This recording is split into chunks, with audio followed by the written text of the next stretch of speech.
We almost all got thrown out of school.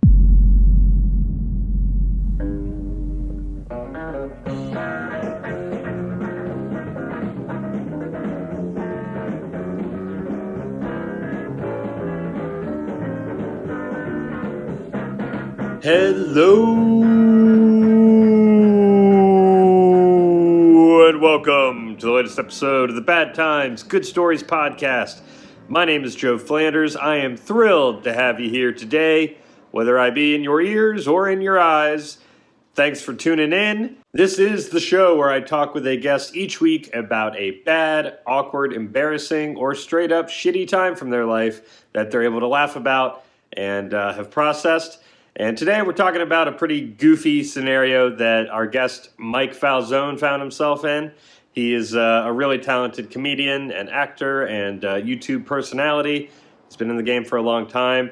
And he is talking to me about the time in college that he and his dorm mates decided to order a stripper to come to the campus and put on a show. Keep in mind, this was a Jesuit university, and his dad worked at the school. And, yeah, it's a pretty funny story. And that leads to a general conversation about my frustrations, the dumb things that I've done to lead me having interactions with the police. As I say in the conversation, obviously, there are many people having much worse interactions with police officers than I have had. Nevertheless, I have a problem with authority. We talk all about it. I hope you enjoyed the conversation. If you do, give us that 5 stars on Apple Podcasts. It's greatly appreciated. You can email me at badtimesgoodstoriespodcast@gmail.com. You can check out badtimesgoodstoriespod.com for past episodes, merch, and a link to the Patreon page. Thank you to the people who are donating monthly to the show. I really, truly appreciate it. It's helping to pay for advertising to kind of continue to grow the show.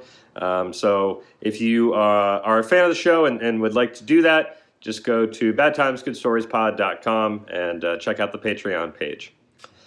That's all I've got for now. So without further ado, here's my conversation with Mike Falzone.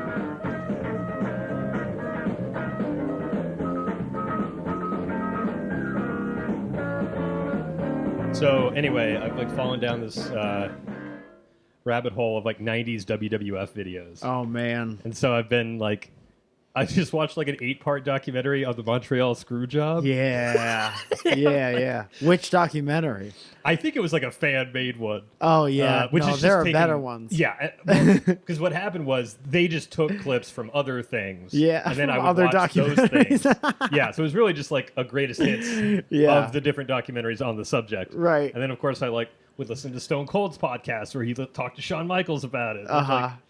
And it's so funny because I couldn't tell you anyone who's wrestling now. John Cena was probably the last person, and even then I wasn't really watching it. Mm-hmm. But from 96 to 2001. Yeah, when everybody liked that. Yeah. And it's just and I don't know, when you're in those, that's just been my routine the last 2 weeks of just sitting at 3 a.m. watching this shit. And then I'm angry at myself because I should be asleep. Yeah. How much does your lady look down on you for that? She goes to bed. I haven't even told her that that's what I'm watching. Yeah, don't. I just always say it's work. Yeah, right. We'll be laying in bed and, it'll be 10:30, 11, and that's when she generally goes to bed. Because she has a real job and, and then she'll just ask her, oh, do you have some work to do? I'm yes. I sure do. Yes, I most certainly do. Yeah. Gotta get to it. I gotta get my nostalgia dopamine levels up. Exactly. So, but you have you hosted a show on the Rock's YouTube channel, right? Are we recording? We are. Oh, what a casual jump start to the podcast. We are in it. Yeah, man. I as a character called Wrestling Fred, a masked, dumb, lovable loser type of a wrestler. Oh, nice. I ended up hosting a show on the Rock's YouTube channel, and that was awesome. I got to meet him once. I got to work with him one time. Oh, cool. And that remains one of the highlights of moving out here and doing would stuff. imagine. Yeah, especially for like I was such a huge wrestling fan around the time that you were talking about, and way before that, and it was just awesome to like. It's always weird for me to see those people in real life. Sure. Because first of all, they're gigantic. Yes. And second of all, you never think you're going to be. It's like being in the same room with a cartoon character. It doesn't make any sense, you know.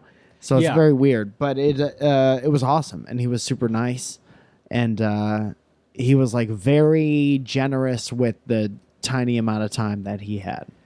That's cool. So he comes off exactly like he is on his Instagram, basically. Just like super casual, just relaxed. Yeah, and he's like the busiest human that there is. Right. And he's very protective of his time, and he has a bunch of like handlers that come around with him and like corral him to do like, come on, we got to fly to Las Vegas to do a thing. And you know, he would be like, no, these people need pictures and stuff like that. So he went around the room, took pictures and videos with everybody. That's awesome. Yeah, he's really cool. The closest that I got to The Rock was through the web series I told you about, Average Joe. We were signed at like an agency that just does YouTube channels and stuff. Yeah. Studio 71. And which I think, that's what they were. They were originally The Collective, which sounded like a cult. Yeah. So it's probably a good name change. That's how a lot of them started. They were cults first. Yeah, exactly. But they signed The Rock, and then a month later dropped us. They had to make some room. Right. And there was obviously no correlation between the two. But it was just, and we were already kind of on our way out because, like, it took 6 months to film each season of our show. Yeah. And, like, that's not really conducive for YouTube. Uh-huh. They're like, yeah, but you should be doing, like, daily. Yeah. Or, like, weekly. They're like, yeah, but, like, I mean, the problem can't. with, I don't know who this is useful information for, but the problem with places like that is that they don't really care about you at all. No. And maybe that's a naive thing to even think that they would.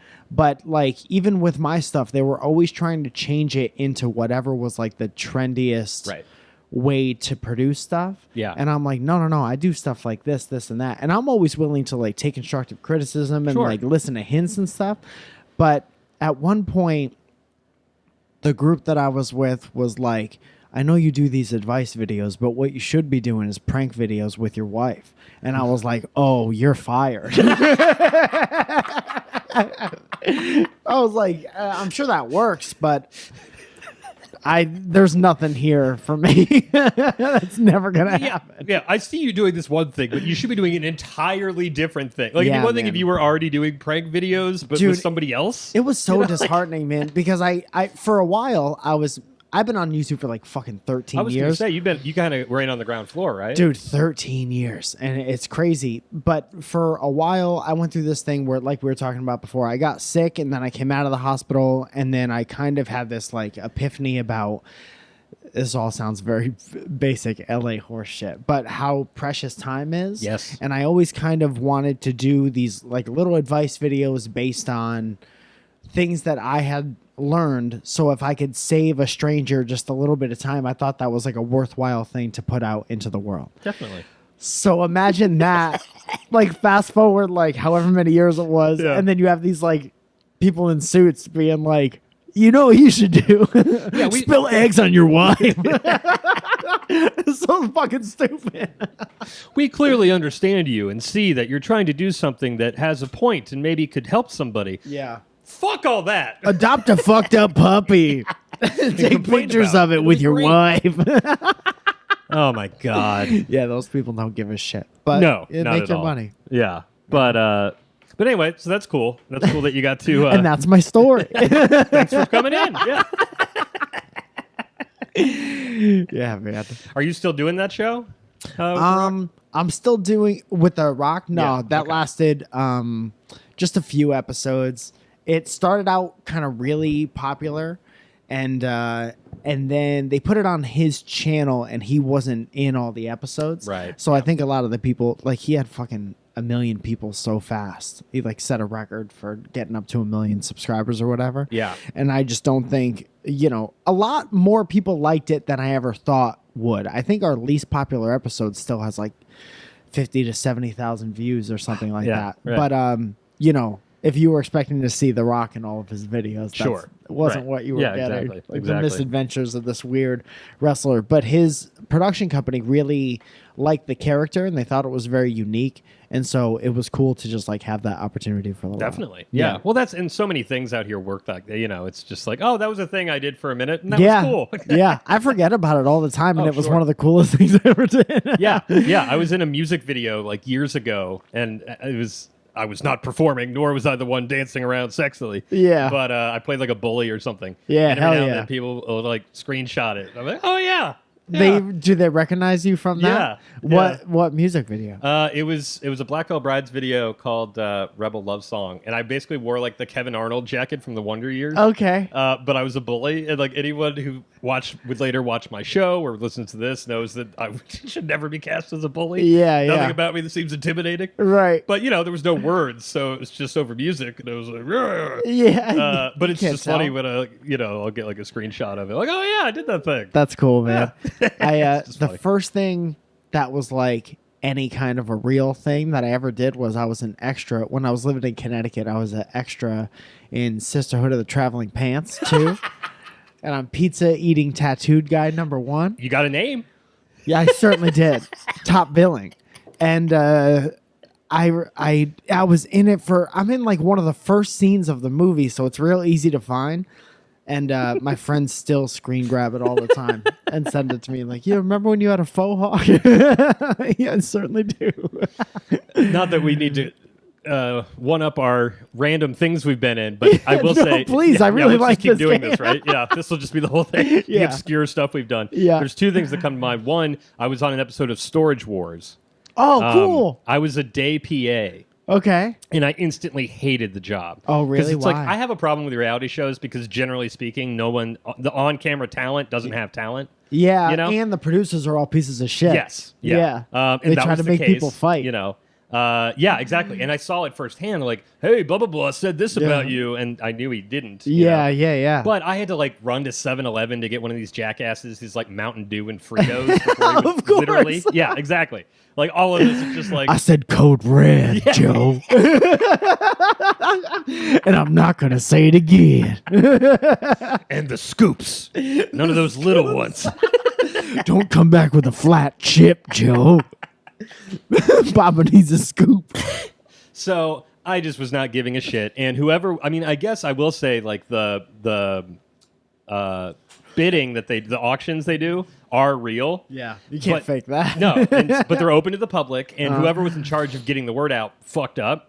So there was nobody there Oh, no. except for the stars of the show. Yeah. So they like threw a couple of the crew members in, and since I didn't give a shit, I was like, yes, definitely. And if you watch it, I am defying all rules of science as far as I'm in every shot because I just stood right behind all of the different like That's people great. on the show. Yeah. And they, of course, they cut it. But during one of the auctions, I was like $10,000. Did they all get mad? Yes, That's they did. fucking 'Cause awesome. It was like 500, 550, 1,000, 1,000. Yeah. Anybody 1,000? $2 trillion for the magic set. So they cut that out. But again, I do get screenshots of that sometimes. Cool. Particularly when it was. I mean, this was 5, 7, 6 years ago or Dude, something. I used to watch all those on like Sling TV before Yeah. I went to bed. Yep. I just put them because it's not that much different than wrestling. In all honesty. no. Yeah, exactly. Needless to say, I was not invited back the next day. But that was fine. Dude, that reality TV shit is terrible. I had two friends of mine who were on that what is that fucking the one with the food trucks? You know what I'm talking about? Oh, yeah. Food But truck wars, probably. If I had to that guess. is, yeah. And they needed a 3-person team, and they wanted me to be the third person. Yeah. But they're both like incredibly kind people. Sure. And during the interview process, excuse me. Yeah. They like the producer was like as extra as you could possibly be. It was like a Skype audition. And he was talking to these two like extra nice friends that I have, and he was all like, and if a team did this to you, how would you feel about that? And like leading them to be like, and if you were in second place, but you knew you could be in first place by doing this to that, wouldn't you do it? And they were all like, no. And they were like, listen, for the video process, and this is how it works. For the video process, for the video interview, if you could just said like, yeah, I'd really stick it to him, I think it would help. And it was like a creepy like porn casting couch audition. And then like, I have a problem where I'm 34 now, and I can't do the song, and I can't be something I'm not anymore because I don't have the energy, you know? Yeah. And he was like, what about you? Don't you get mad when you whatever? And he kept calling me like Rob Zombie because I look like this. Sure. And I was just like, nah. And I'm just not giving him what he wants. And like, he would try to make jokes. He would be like, I know you're the comedian, but what about this? And he would just not be funny. And I'd be like, it's not funny. And so they like replaced me with somebody else. Sure. They ended up getting on the show, and I think they got voted off because they wouldn't fight with anyone. Right. Yeah, they were just pleasant people. Yeah. Just wanted to have a food truck or whatever. Like, Jesus Christ, those people. The last thing was, this was more recent. Have you heard about the new competitive mini golf show? No, but I'm interested. I'm instantly interested in It's called Holy Moly. And it is on ABC currently. Okay. Steph Curry is a producer on it. I like it. And he appears in the show. Nice. The commentators He gives out the roses at the end. Yeah, it's a golden putter and like a jacket of some kind. It's all one show. Yes. It's 1,000 versions of one show. Yes. And Rob Riggle and Joe Testatore are the two broadcasters. Okay. Anyway, I was a tester of these holes. Nice. Now, for anyone just watch the trailer and then imagine me doing them. Because Putt Putt has nothing to do with the show. It's basically American Gladiators, but with Putt Putt. Right. They come out and they check you. Yeah. No, yeah. You have to like, there's a zip line that you have to go down and then land on a little island and then run and then putt and, you know. And run up these like super slick hills. It seems like the putting part would really kill the momentum of the show. I think that they were aware of that, so they're like, let's make that as like ancillary as possible. So what's funny is this was something I found on Facebook, like one of the job groups I'm in, and it just said looking for like avid putt golfers, and I was like, this is one of those silly days, you know, it's like the money you can make in LA. I didn't pay well, but I was like, sure, I'll do that for $100 for 12 hours. Do you like ziplining and putt putt? Didn't mention any of that. They totally were like coy about this. Yeah. They were just said, light jogging and you might get wet. And then that was reiterated on the phone call that I had with like the person. Yeah. And then when I got there, I realized, I just signed up to like test these holes for American Gladiators. Sure. And I was so mad. I was like, why? Why be coy about this?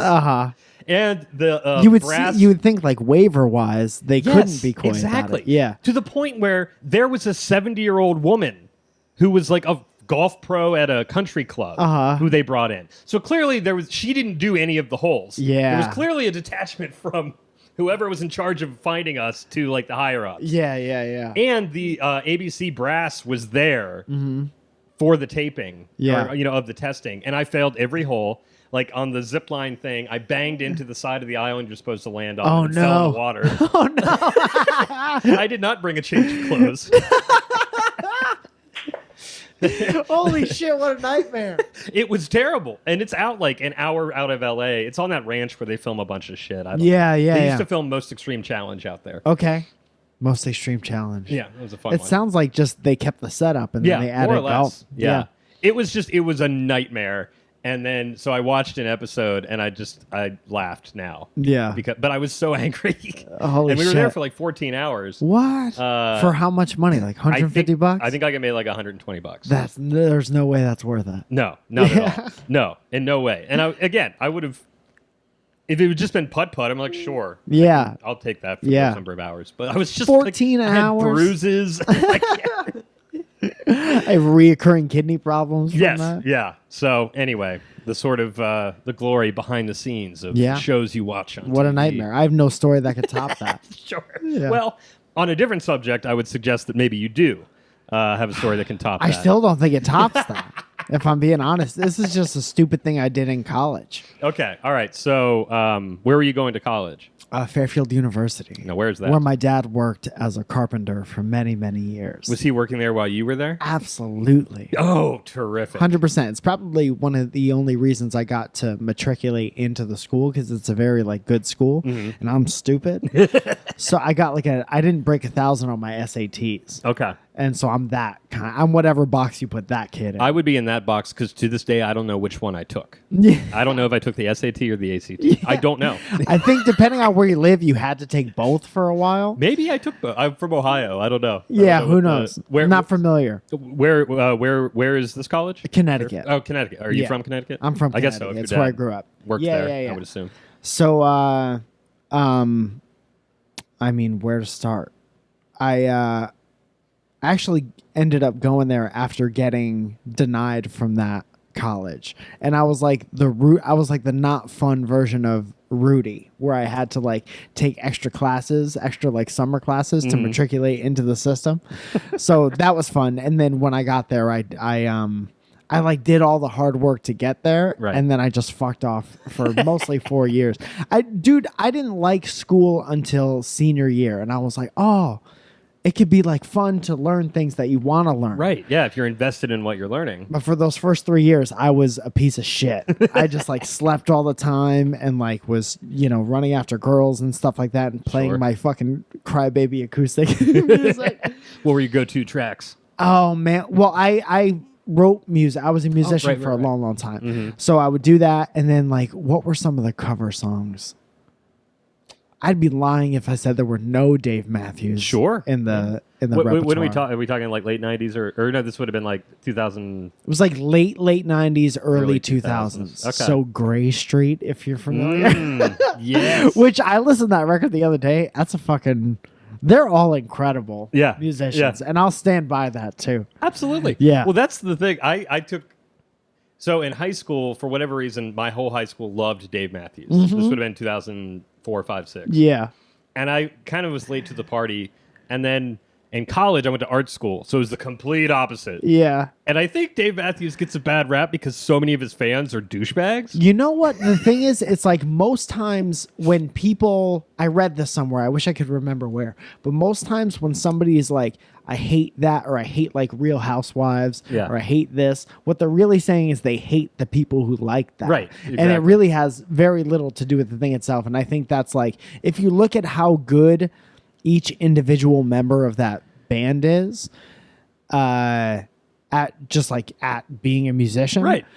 There's really no reason to hate the exactly. band. That was always my argument. I was like, look, but there's a ton of reasons to hate the fan base. Sure. Oh yeah, most definitely. Yeah, you definitely. do keg stands in a popped polo shirt, I'm gonna hate you for the rest of your exactly. life. There's no doubt. Exactly.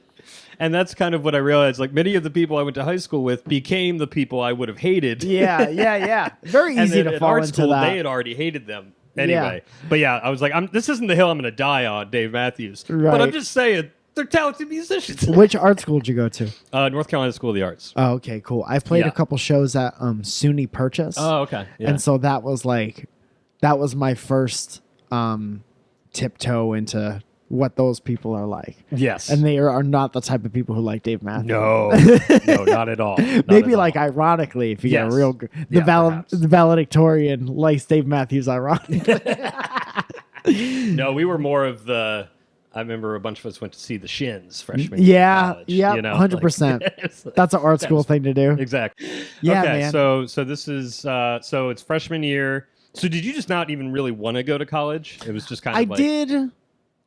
I knew that I had to, because my dad, I was always familiar with the concept of college because my dad worked there for my whole life. So I would go there and I'd support the basketball team, and I was their ball boy for a little while. So it was always kind of a dream to go to Fairfield University because I knew it existed, and I never really even played with the idea of not going. Right. I wasn't good enough at sports to, go into anything. Nobody was offering after high school. Yeah, I wasn't good enough at music to go tour or whatever. Right. So I was definitely going to college and on pace to get a regular job and stuff like that. Yeah, just be a person. Yeah, I did try my best, but I'm not a regular person, unfortunately. Nope, you and me both. But those people, thank God for regular people. Right? Every day, I thank God for regular people. Me too. People who are nice to you in the service industry. Yes. You know? Yes. All kinds of regular people. It's but, true. Okay, so it was freshman year. It was like move out week. Half the building had moved out. So the end of freshman year. Okay. Yes. Okay. And we had the... I get so jumbled. Where I'm going to move as slow as possible because I really want to paint the picture. Sure. We lived in the freshman dorm, and me and my friends lived in a triple. Uh-huh. But it wasn't like a forced triple. It was like a gigantic room. So we had like the party room whenever anybody wanted to hang out. Because let's say like it's a good thing to do for a podcast is show size using your hand. Let's say like a regular double room was like a shoebox. Yeah. Right? The triple that we were in was like a Macy's, like you bought a sweater for yourself type of a box. Yes. So it was huge in comparison. Mm-hmm. So everyone would always hang out there. And it was, half the campus had moved out last week of school. And everyone's rowdy because like finals are kind of over. And everyone's just like killing time living on a campus with a bunch of people their age and not really having any responsibilities. Yeah, no direction or responsibilities. It's really the school's fault if you think about it that all this happened. Recipe for great things. It's terrible, and we're all just like drunk all the time during the day, Yeah. And I remember one day everyone's packing up their shit. The whole first floor of this building on the boys' side were all pieces of shit. Okay. There was not one person in that wing of that first floor that wasn't a terrible human being. So we all lived together and we all congregated in my room. Yeah. And we're all moving out. And we made jungle juice, obviously, which is a thing you don't do after college. No. Or shouldn't. So we're all drinking all day. And by like 1 o'clock in the afternoon, we're all just like drunk and making decisions. So they were like, we have like 3 days here. We should have like a huge party. And we're like, that's fucking great. So for some reason in my head, I was like, I bet security's not even here. Right. Because school's out. Everybody knows when classes end, security goes on. Everyone knows that we're here with nothing to do. I'm sure that security left. This is basically our home. So we agreed to have a party. And then it just kept getting crazier and crazier. Like, who's going to make more jungle juice? Or who's going to go, like, whose older brother could fucking, go to the liquor store and get us liquor or whatever. Yeah. And then we got really drunk. And we were like, we should have a stripper. And for whatever reason, it's like we would never even think to do that during the year. Right? But we had been drunk watching movies like Animal House for the past 3 days. Right. Why can't we have a stripper? Why can't we have like this ultimate college bro experience that we've seen in the movies? We watched Road Trip. We know what we're supposed to be doing. Right. So we end up calling this place in a not great part of town that we were in, and they sent over someone and they were like, have this much money and then have money for tips, make sure everyone like takes care of this person who's coming into this like not safe situation. Sure. It's just like one stripper who showed up with a bouncer who I never saw a gun, but there's no way a stripper's personal security guard doesn't have a gun. Yeah, I wouldn't think so. And so it was dark.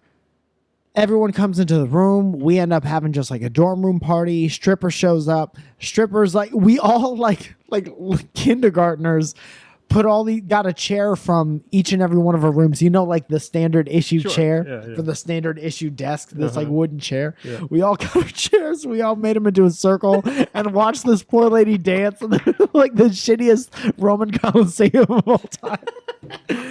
And like once in a while, we didn't know what to do. Right. So once in a while, we just like throw $1 out and she'd be like, that's it. Yeah. Yeah. Like none of us knew about the concept of lap dances or whatever. And then they had to like explain it to our little boy brains.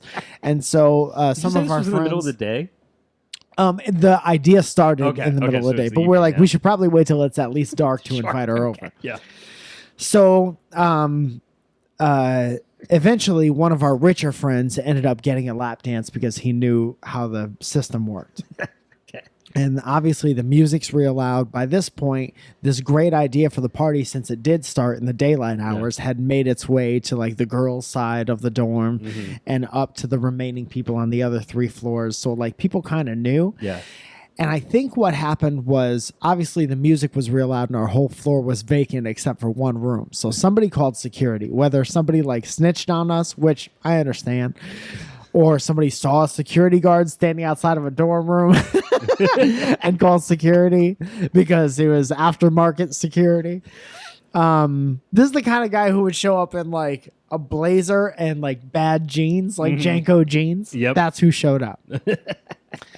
And so we got caught out. And from what we're all locked in this room.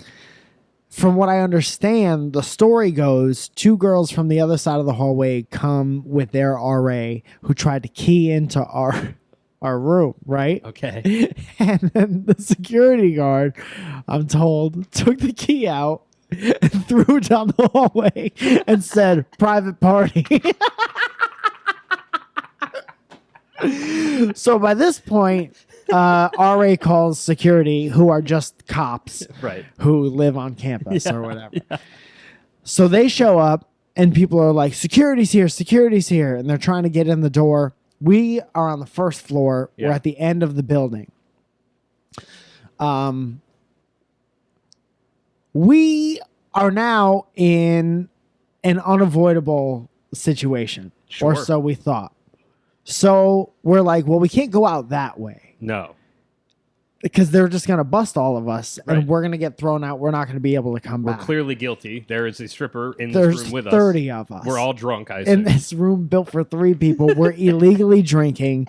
We have a stripper, which is Jesuit University. Oh, it's a Jesuit. Probably not. They didn't look too fondly upon actions like that. No, I would imagine that's in the bylaws. So we open the window. Yeah. And we kick out the screen. And we all take turns jumping into a bush underneath this window and rolling out and sprinting across campus. My car was parked right outside this window. Yeah. So I jumped out, did a tuck and roll, went into my car, and drove to a Dunkin' Donuts down the street in Bridgeport, Connecticut. Maybe I go there, I order a coffee. Sure. I'm like, Play it cool. we did it. Yeah. And I don't know why I thought that, because it's not like the party didn't start and end in my room. Right. I'm sure it was littered with cans and bottles and everything else. Between all these cans and bottles, they couldn't possibly know whose room this was all year. Now, did the stripper and bouncer jump out the window too? No, they probably walked out like grown-ups, Okay, yeah, in all right. honesty, because why would they be in trouble? Right. They did nothing. Right, They're yeah. doing their jobs, really. Okay, so you're at Dunkin' Donuts. And they got paid, so they're all good. Sure. You got to make sure you pay the angry people first, so Yes. they don't stay angry, Yeah, just throw because money they down find before you you for jump sure. out the window. Yeah, they're Italians will find you. So I drive to Dunkin' Donuts. I get my coffee, French vanilla, light and sweet. Ooh. Can't do it anymore because that's how you get diabetes. But at the time, every day, so many of them. And I was doing that, and I get a call on my phone.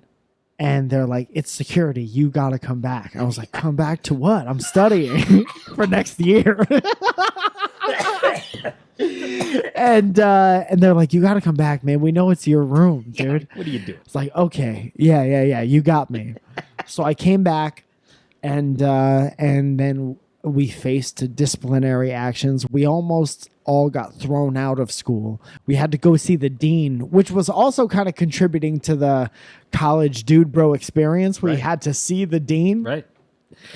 And so that was kind of awesome. First thing the dean said, I'll never forget this as long as I live, was, "You guys had a stripper, huh? Had a stripper in your room?" And I think I said like allegedly or something like that. What a great college fuck you answer. Yeah. Prove it. Because he said, "Well, next time, send the invite this way," or something like that. And I was like, "Oh shit, that's crazy." But then he was like, "I could throw you out of school." So he didn't end up throwing us out of school. He didn't throw anybody out, but we were on probation for a year. So if we got in trouble at all, and this was probably the turn of my I don't really want to be. I want to be at school, but I want to be partying all the time. Right. You know, freshman year, I don't want to wake up for my fucking 8 a.m. classes. Sure. And then for the rest of college, I was actually a fairly decent student. Yeah. But this was probably the start of that. So the system worked, and they scared the shit out of me, and they were like, "Dude, your dad works here." I was just about to say, all of this happened. Now, what did you tell him? I mean, the only reason I still feel bad to this day is because of him. Right. Because he's a saint, and he has always sacrificed everything to make sure that I'm okay and that my mom's okay. They both worked really hard to make sure I had a great life. Yeah. And I went to college. I fucked off for a year, Right. and I did this fucking stupid stripper bullshit. And so I always felt like I let them down, and they never gave me any reason to rebel or anything. They were just great parents, you know? And so I don't feel bad about what I did or getting thrown out of school. I think it was a great, fun time, fun story. It was stupid as fuck, but it's like, you got to have those stupid things to become a well-rounded person. But I never wanted to like embarrass my dad. I never wanted it to get to all the other carpenters and then they give him shit about it. I never wanted that. So how did that conversation go with him then? There were I was just like, I'm so sorry, man, you know? And I basically told him everything I told you. I was like, this has nothing to do with you. I didn't even think about any shit that you might catch for this. And he was like, you had to do this? And he was like, he wasn't even, I don't remember him being mad. Sure. But I do remember him being like very sincerely disappointed. And that oftentimes is worse. Always. Wait, if you have a good relationship with your parents and they're disappointed, that's always worse. But he was also glad that none of us got kicked out. All summer, I had to work for the grounds crew for free. So I went around campus in like a little golf cart, which was the best part. Oh, definitely. And I had to like straighten street signs with a sledgehammer. I had to dig up the dirt around the street sign, straighten it, pack the dirt back in with a sledgehammer, Sounds like drive some cool to the hand next loop one. type jobs here. It was the most it was the most privileged Cool Hand Luke situation I'd ever been in. I ate so many eggs that summer. What else? I had to like paint fire hydrants and like help take down all the bunk beds in the hot rooms with no air conditioning. And like I just worked like an asshole. And then I was on probation. So if I got in any type of trouble, academic probation and behavioral. Yeah. So any kind of write-up from an RA or any kind of failing grade ever, I would have been kicked out of school. And that would have like broken my dad's heart. Sure. Yeah. I got a huge break on tuition because my dad worked there. Yeah. And so if I got kicked out of a school where I was basically getting free tuition, that is the biggest piece of shit thing you could possibly do. It really would be. Yeah. Yeah. Yeah. So I can see how that was kind of the switch flipped for you there. Yeah. Luckily. Switch flipped or flip switched? Oh, I guess it would be the switch that you flip. What'd you say first? I said the switch flipped. Yeah. Yeah, Switch that flipped. I think Okay. that worked. All right. Yeah, Cool. welcome back to Switch Flipped, which was my favorite band in the 90s. They actually started as a Christian band. Did you know? Did they? Yeah. Oh, that's very nice. Them and Jars of Clay. Mm-hmm. And that has exhausted my references of Christian alternative rock. Yeah. There's a bunch of bands that I liked for a little while that you find out years later were Christian rock. And I was like, oh, that's why they sang about light so much.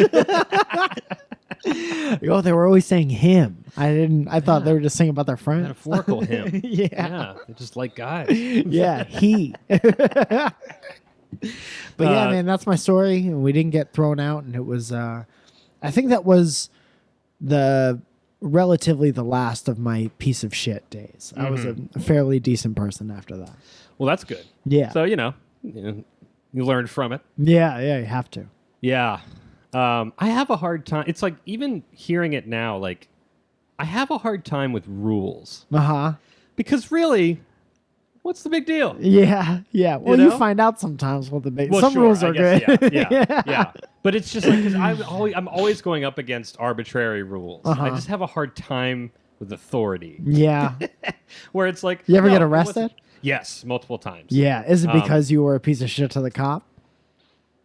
Like, did you mouth off? I think it was clear. Well, because like it started when I was like 15. I would make videos and stuff with friends, and for a school project, we were doing some. It was like a history class, And I don't remember. The plot line ended up being that Bill Clinton sent Merlin, the wizard, and Plato, the philosopher. Is it Pluto? No, it's Plato. Plato. I still don't probably. remember. Yeah. On a mission or something or another. And so we had this epic scene where one of them is hanging from a bridge. Like hanging, like dead hanging. No, like somebody's holding on to them, like, don't let me go. Oh, okay. And we did this in Westerville, Ohio, a suburb of Columbus. Small, nice area. And somebody thought this was real. Mm-hmm. And so the cops showed up, and I just could not see what the problem was. Yeah. Like, who thought this was real? He's dressed as a wizard. Right. Who thinks Bill Clinton is hanging a wizard off a bridge? Yeah, exactly. Yeah. And so, I was definitely sassy with the cops that day. Yeah. Which is just, we didn't get arrested that day. But I was like, we're just trying to be productive citizens here and making our videos. Yeah. The big one was, which I think led to my view on this, and it has come up in past episodes, but I was filming a movie in Myrtle Beach, South Carolina. I'm familiar. Which I contend is the butthole of America. I mean, there's reasons. I get it. You got your reasons. It was called Beach Week. It was like a National Lampoon type thing. This was summer going into senior year of college. Okay. And there was a scene where my character was getting a blowjob under a pier. Cool. Obviously, you love bridges in your work. Yeah, right. Yeah, under the pier this time. yeah. Obviously, simulated. Nothing. Above board as much as it can be, given the nature of the scene. Sure. We filmed it at like midnight on a Tuesday. Perfect lighting. Yeah. But we were like, oh, nobody's around. Like, obviously, we had no permits. We were running the gun. Yeah. And we were there for 5 minutes. A grandma was walking down the beach with her grandson. Oh, no. Thought we were midnight? having sex. Yeah, I know. Shame on them. And then, right? Yeah. Instead of talking to us, went to the bar owner the owner of the bar on top of the pier. Yeah. He was like the cliche redneck. He came down with a bunch of other like drunk and like, y'all are making a porno. Oh shit.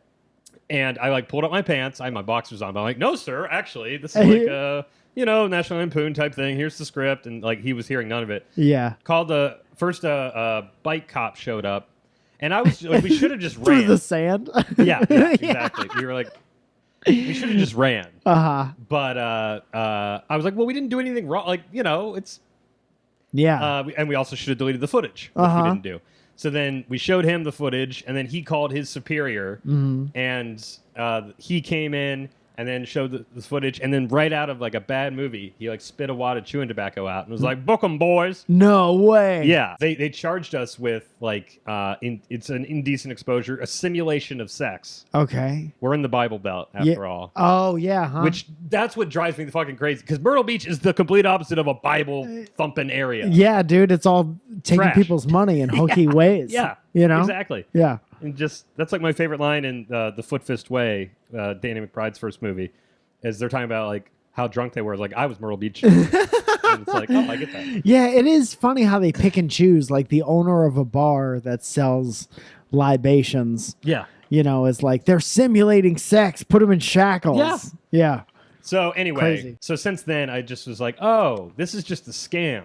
Like this is what, because we were in there with like in the drunk tank with like, it's funny being in there because it's like nobody did anything. Yeah. I was just sitting on a bitch. I wasn't doing anything. I might have been doing heroin. I don't know.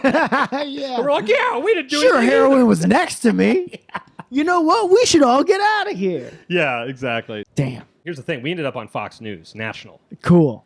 Megyn Kelly had a program called Kelly's Court at the time, where they had two unqualified prosecution and defense debate dumb cases like ours. Yeah, This happened right around July 4th. Oh, weekend. shit. God bless. And so Megyn Kelly's, so our mugshots were on national television. And Megyn Kelly's verdict was that we were stupid, but we didn't deserve to go to jail. And I was like, Megyn Kelly. Actually, I could live with that. Yeah. But like, I was getting calls from Hard Copy, like wanting to tell our story. And my lawyer, like, was named Morgan Martin, who charged me way too much. But I was like, I'll take it. I got it all. Yeah. He like looked and sounded like Matlock. So that added a weird dynamic. They have to, I think. Yeah, exactly. They're in South Carolina. But he was like, don't say anything, and part of me was like, this would be good press for the movie. Yeah, right? But I didn't, and then it faded. Anyway, and then all of my other interactions have just been like I just got pulled over 2 nights ago driving home from camp, the camp that I'm working at, by like 3 bike cops or motorcycle cops. Sure. That's different. That's scary. Thing. Yeah, that's scarier. And you know, it's like kind of late, and he's like, I pulled you over because we smelled a lot of weed in the area, and we noticed that smoke was coming. Vape. But it's not like I don't have one of those vape pens that like bellows smoke out. Yeah. And also my windows were closed. I was like, what? Yeah. And then he asked for my ID. He did the test, you know, and like it was a 14-hour workday. And then you just get all paranoid, like, oh my God, am I going to fail this thing? Did I smoke weed? Yeah, did I smoke weed? Yeah. And so he took my ID, walked back, was there for like 5 minutes. I'm like, oh my God, I don't have my insurance card on me. Like, Yeah. And then he came back with somebody else, made me do the test again, and then let me go. Holy shit. But it's just like, those are my interactions. That sucks. Now, I mean, obviously, there are a lot of people who are having far worse interactions with the police. Oh, 100%. I don't want to sit here and say that poor me, but it's just that's always my interaction. Yeah. And so it's just hard for me to like, you know, give them any respect. I get it. I do get it. I try to have the fewest amount of interactions with them as I possibly can. I think that's a good rule of thumb. We right? try to stay away from each other. Yeah, exactly. Yeah, just mutual distance. Yeah. You know. I had enough of getting in trouble. I don't want that as a grown up because it's different when you're a grown up. Yes. There's no one gives you the benefit of the doubt. Right. Yeah. You old kids. Yeah, you're not a stupid kid. You're not a stupid 34-year-old kid. And then the kicker on that was that like the following the end of senior year. So that happened summer going into senior year. End of senior year, last night of college, a buddy of ours came back who left after second year, reminded us that we had all said we'd get a tattoo by the time we graduated. Mm-hmm. So we like had to drive to South Carolina to get a tattoo. Mm-hmm. We lived in the A1. It was our dorm room number. So now we all have the A1. Oh, so nice. People just think I love steak sauce. Yeah, which I do. Who doesn't? So we were drunk at a bar and then had to drive for 2.5 hours to South Carolina. That drive sobered us up, but I really had to pee, and so we were in bumfuck South Carolina, and we stopped at like a convenience store, but it was closed, and I was like, "Fuck it, I'm just gonna like go around back." So we pull in, and then a cop car shows up, unbeknownst to me. Yeah. My friends are in the car, and they're like, "Oh God," because all my family's in town in North Carolina for graduation in like 8 hours. And so I'm coming out as the cop's walking up, and my friends are just like, don't say I wasn't doing anything. Don't say I wasn't doing anything. So then I say, I wasn't doing anything. They're like, oh, God. The one thing. Because I was like, oh, my God, here we go again. And he's like, so what were you doing? And I was like, I thought we just talked about this. Yeah, nothing. I wasn't doing anything. Right. And I was hoping to, use the bathroom, and then I think I implied what I was doing, and then it turns out that gas station had been like robbed 3 times in the last 6 months, so that's why it was like, so thankfully he let us go. But it was just like this would be the worst. Like if we end up in like bumfuck jail. Yeah. Again, it could have been a indecent exposure thing. My dick was out. For sure. And that's the number 2 on your record. Yeah, exactly. And then you could never have anything else. And I'm sure I just looked so guilty and suspicious because I was just freaking out like, we can't do this again. Yeah, For the love of God. My great grandmother's, here for my graduation. And thankfully he let us go. But yeah, man, it was, it's just me doing something stupid. Right. And thankfully in that case, the guy let us go. I mean, that's the stuff you cut out as you get older. The borderline stupid stuff. You start to double think everything that you do. Exactly. Now I'm like, I very happily have like a glass of water in between every beer I have at the bar. Yeah. Cut myself off after like 2 beers. Right. Yeah. Yeah, dude. I'm nice and boring now. Good. And I feel good. Good. There's nothing worse than a paranoid, did I have 1 too many beers? Yeah. Yeah. Where it's like, you're not drunk, but you're still probably over the limit. Right. Anyway. Sure. They don't lock up the boring people. Yes. Yeah. No. Have you had any interactions? Just like in college, we would get busted for stuff. We would go like off campus and try to like sneaky smoke and stuff like that. And then the actual police would show up and, they do the thing where they separate all you. They ask you all questions. I've been in bars that have gotten raided before and stuff like that. But as a grown-up, I'm very much like, I get pulled over and I'm like, I look like this. Sure. So I deal with all the questions. Sure. Yeah. And then I could happily say, like, I don't really drink at all anymore. Yeah. Really so that is just like, it alleviates, right. Driving around guilt-free. It's nice. So how long have you been doing stand-up? Technically, I started 11 years ago, but I started in Connecticut. So my opportunities were kind of few and far between. Sure. I had to go either to like one of 3 places in Connecticut or, take the train to New York City an hour and a half and go bomb there for 8 minutes and then take the train back and just like sit in it the whole time. Did you do that? Yeah, for sure. I would go to Queens. I would go to Long Island City, this place called The Creek. And a few of my friends would put me on shows that they had, and I would do okay, or I would bomb completely. And that must have been the longest train ride home. Yeah. It's like, what am I doing? Yeah, or just sitting in traffic back to Connecticut at like 1 o'clock in the morning. Oh, God. But so then when did you come out here? About 6 or 7 years ago. Okay. And then since then been doing it like you're supposed to do it. Right. Okay. Yeah. You mentioned like a medical issue that happened? Yeah, there were a couple times when I was still in Connecticut right before I moved out. I got really sick and I had basically I had all these complications from appendicitis, and I ended up getting like a couple blood clots, and like one was in my lung, which is like an end organ, and that could kill you. Yeah. And then even last year or 2 years ago, I had some kidney problems, which sucked. Hence the water constantly. Sure. Yeah. So, once in a while they try to take you, but you fight through it. It's like running from the cops, but it's death. Right.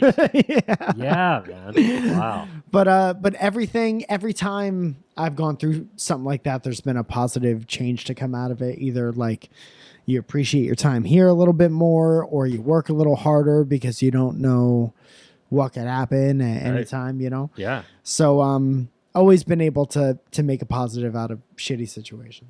It's like you have to experience all these like either like a terrible breakup or some kind of like near death, whatever, to have a certain appreciation for these things that could very easily be taken for granted. Yeah. And, hopefully you have that and you come out of the other side a little bit better. And exactly. It's all worth it, kind of.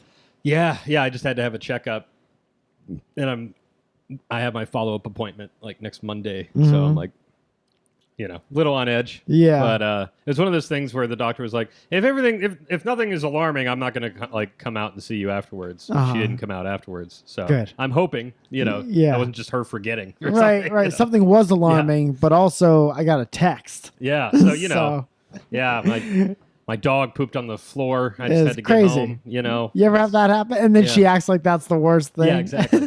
It was just terrible. Oh, by the way, it's back. Yeah. Your cancer is back. Yeah. But the dog. Yeah, I got to get out of here. I got to clean this up. Oh, he's pooping again. I have to leave right now. He's FaceTiming me. So I don't know. We'll see how it goes. Hopefully it's all good. I wish you all the best. Thank you. I appreciate it. So what do you have going on now? Where can people find you on social media? My name is Mike Falzone, and if you could spell that, you could basically find me on everything. I still do 2 YouTube videos a week. I have a podcast with my wife called Welcome to Our Podcast, which is fun. And then I have a pretty popular podcast with my friend Steve called Dynamic Banter. So I'm doing the 2 podcasts, the YouTube stuff, stand up as many times as humanly possible. Yeah. I have this show that I've been doing out of the Laugh Factory called the Friends and Friends Crowd Work Show. Oh, okay. But always doing stuff, always looking for more stuff to do. I've very recently been asked to act in a few things. Oh, nice. So I've done that, and those are starting to like come out a little bit. I was at yesterday I was at a premiere party for this short film that I was in. Oh, cool. And it like was screened. Yeah. And I never had anything like that before. And I had to leave early because I had a stand-up show. So I had one of those moments in my car where I was just like, I'm just a dude from Connecticut. Right. And now I have to leave a screening of a movie that I was in to go to a stand-up show. Like, this is fucking a pretty happy guy. Definitely. So happy to be alive and happy to be doing all this stuff. And well, I was happy to talk with you. Yeah, Maybe I'm me happy too. to talk to you. Yeah, So, yeah. Sorry it thanks took for so coming long. All good. Yeah. I locked my keys in the gym because I'm very physically fit. Yeah, I got to be honest though. Does that sound like an excuse? Yes. Because again, I didn't know. So you said it was like the gym in your apartment building, right? Yeah. Okay, so because all the text said I locked my keys in the gym, and that was it. You were very apologetic and everything else. But it could have been like a public place. Yeah, and I just envisioned like a Gold's Gym. So I was like, well, just ask the worker to what? Go back in when it opens, idiot. Or just walk in the door because it was the middle of the day. So I'm like, they're open. Just go to the front desk. Yeah. And so and it was funny because I just talked with a friend about like best excuses you've heard that you can't really call them out over. Yeah. You know, like, because what was I going to say? Lock your keys in the gym is top 10. Yeah. So I was just like, well, what? Okay. Yeah. Basically, you have to know my building to picture it. Sure, yeah. And I should have been more clear. But it's basically a closet with a mirror and an elliptical machine. Yeah. And it's just something that they put in there. It's like a closet where they keep old workout equipment. Yeah. So they can charge you an extra $200 a month. Right. Yeah. So that's where I locked my keys. I was not offended in any way anyway, but it was just funny. So I was like, what does that mean? It's like, I locked my keys outside. There's no way I can get back out there. Yeah. So I'm glad that you recovered the keys. We're able to make it today and have this lovely conversation. Yeah, man, this was nice. Thanks for coming on. Thanks for having me. That was the episode. I hope you enjoyed it. I know that I did. Thanks so much to Mike for coming over. I saw him do stand-up the day after we recorded this, and he's definitely a very talented guy. So check him out on social media and see him live if he's in your area. And that's all I've got for this week. So if you enjoyed the episode, 5 stars on Apple Podcasts. I really, truly, humbly appreciate it. That's all I've got for this week. So until next Wednesday, keep laughing.